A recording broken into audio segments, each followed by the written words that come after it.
Shalom saudara yang dikasihi Tuhan Yesus Kristus. Selamat pagi, selamat berjumpa kembali dalam renungan pada pagi hari ini. Salam sejahtera buat saudara semua dimanapun saudara berada. Damai dan sukacita oleh Roh Kudus melimpah senantiasa dalam hati dan kehidupan saudara semua. Sebelum kita mendengarkan renungan firman Tuhan, mari sama-sama kita berdoa. Bapa kami yang di surga, Bapa dalam nama Tuhan Yesus Kristus, Bapa yang sangat baik, yang peduli dan senantiasa melimpahkan kebaikan dalam hidup kami. Kami bersyukur kepadamu Tuhan, karena segala berkat-Mu, perlindungan-Mu di sepanjang malam hingga pagi hari ini.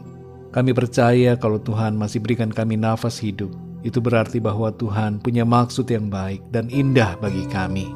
Saat ini Tuhan, kami mau mendengarkan sabda kebenaran firman-Mu. Urapi setiap kami, berikan kami pengertian ya Tuhan, untuk kami dapat mengerti akan firman-Mu.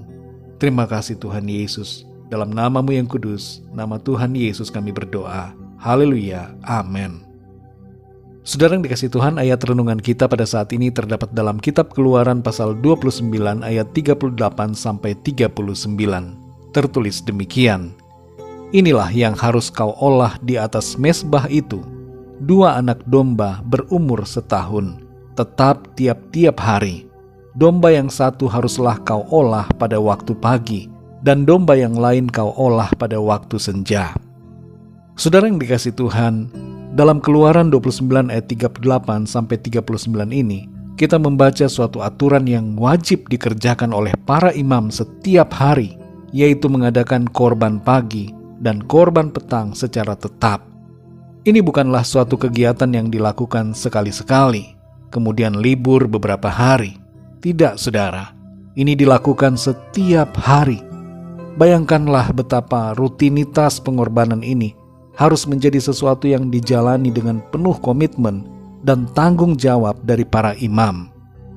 Dalam mengerjakan tugas ini, ada beberapa aspek yang terlibat, yaitu aspek pengorbanan dari umat Tuhan, di mana mereka harus rela menyediakan 2 anak domba berumur setahun setiap hari, dan aspek komitmen para imam yang harus mengolah dan mengorbankannya di atas mezbah sebagai korban bakaran di hadapan Tuhan.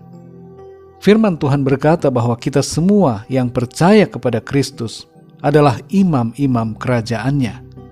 Dalam 1 Petrus 2 ayat 9 dikatakan, "Kamulah bangsa yang terpilih, imamat yang rajani."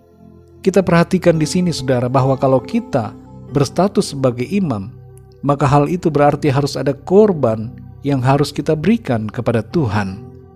Selama kita belum berkorban, maka itu berarti bahwa kita belum sungguh-sungguh hidup di dalam Tuhan. Tanda yang benar dari seorang beriman adalah kehidupan yang berkorban kepada Tuhan.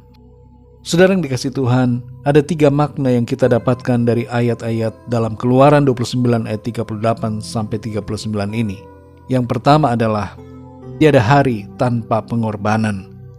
Korban pagi dan petang menunjukkan bahwa setiap hari kita harus ingat akan Tuhan dan berkorban baginya secara tetap, penuh komitmen, tanpa rasa bosan atau jenuh, tapi terus-menerus secara konsisten melakukan pengorbanan itu. Caranya adalah dengan hidup taat sesuai dengan kehendak firman-Nya, tidak menuruti hawa nafsu dosa. Tubuh kita ini kita pakai untuk memuliakan Tuhan dalam segala aktivitas yang kita lakukan setiap hari. Bukan hanya di hari Minggu, saudara, kita berkorban, kita beribadah, tapi setiap hari, dari hari Senin sampai Sabtu dan Minggu, kita juga terus melakukan ibadah, berkorban kepada Tuhan melalui kehidupan kita. Dalam Roma 12 ayat yang pertama dikatakan, "Karena itu saudara-saudara, demi kemurahan Allah, aku menasihatkan kamu, supaya kamu mempersembahkan tubuhmu sebagai persembahan yang hidup, yang kudus dan yang berkenan kepada Allah. Itu adalah ibadahmu yang sejati." Yang kedua, saudara, tidak ada kasih tanpa pengorbanan. Orang yang mengasihi pasti akan rela berkorban apapun, bahkan sekalipun harus memberikan nyawanya. Dalam Yohanes 15 ayat yang ke-13 tertulis, "Tidak ada kasih yang lebih besar daripada kasih seorang yang memberikan nyawanya untuk sahabat-sahabatnya." Saudara yang dikasihi Tuhan, mari kita tanyakan diri kita masing-masing. Sudahkah kita sungguh-sungguh mengasihi Tuhan? Kalau ya, milikilah sikap yang rela berkorban bagi Tuhan. Apapun yang Tuhan kehendaki untuk kita lakukan, lakukanlah itu untuk Tuhan. Yang ketiga, tidak ada kemenangan tanpa pengorbanan.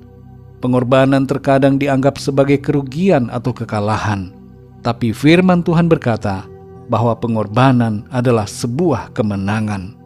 Perhatikanlah Roma 8 ayat 36-37.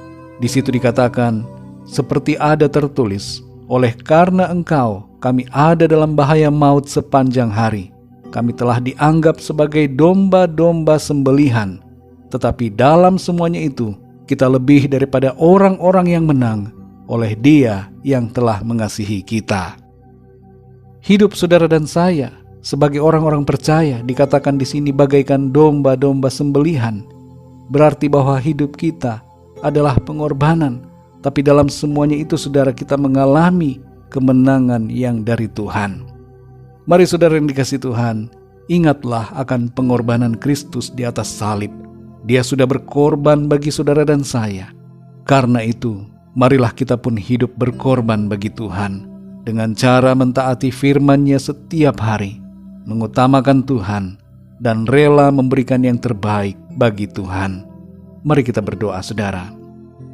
Kami mengucap syukur Tuhan Yesus untuk firman-Mu yang sudah kami dengar, mengajarkan kepada setiap kami, supaya sebagai imam-imam kerajaan-Mu, kami mempersembahkan korban setiap hari, yaitu dengan cara mempersembahkan tubuh kami, untuk hidup dalam kebenaran, mentaati kehendak firman-Mu, tidak membiarkan diri kami dikuasai oleh hawa nafsu dosa, tapi hidup kami sungguh-sungguh, kudus dan berkenan di hadapan Tuhan.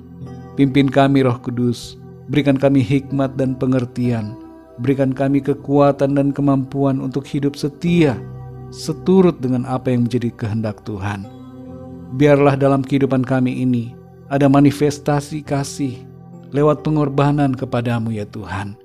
Terima kasih Tuhan, kami bersyukur untuk firman-Mu. Pimpin kami di sepanjang hari ini, supaya dalam apapun yang kami kerjakan, semuanya itu menjadi berhasil dan memuliakan nama Tuhan. Kami berdoa untuk yang sakit dan yang sedang dalam masalah, persoalan pergumulan hidup, agar Tuhan Engkau memberikan kekuatan-Mu, sembuhkan yang sakit, kuatkan yang lemah, dan berikanlah jalan keluar kepada setiap mereka yang sedang mengalami pergumulan dalam hidupnya. Kami percaya hidup kami senantiasa berkemenangan, karena Tuhan memelihara dan menopang kehidupan kami. Terpujilah nama-Mu ya Bapa. Hanya dalam nama-Mu yang kudus, nama Tuhan Yesus Kristus, kami sudah berdoa dan mengucap syukur. Haleluya.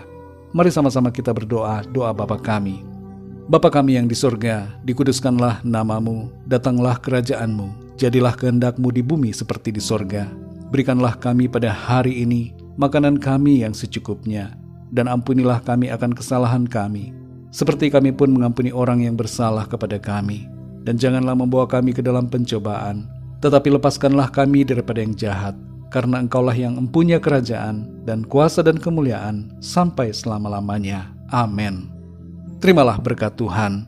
Tuhan memberkati engkau dan melindungi engkau. Tuhan menyinari engkau dengan wajah-Nya dan memberikan kasih karunia. Tuhan menghadapkan wajah-Nya kepadamu dan memberikan damai sejahtera. Berkat anugerah dari Bapa Surgawi, cinta kasih karunia dari Tuhan Yesus Kristus, dalam persekutuan dan penghiburan Roh Kudus, menyertai kita semua, sekarang ini dan sampai selama-lamanya. Dalam berkat nama Tuhan Yesus Kristus. Haleluya. Amin. Puji Tuhan saudara yang dikasihi Tuhan, saya percaya firman Tuhan menjadi berkat dan kekuatan buat saudara semua. Dan Roh Kudus akan menolong saudara untuk lebih lagi memahami kebenaran firman Tuhan. Tuhan Yesus memberkati saudara semua. Selamat beraktivitas dan sampai jumpa dalam renungan yang berikutnya. Haleluya.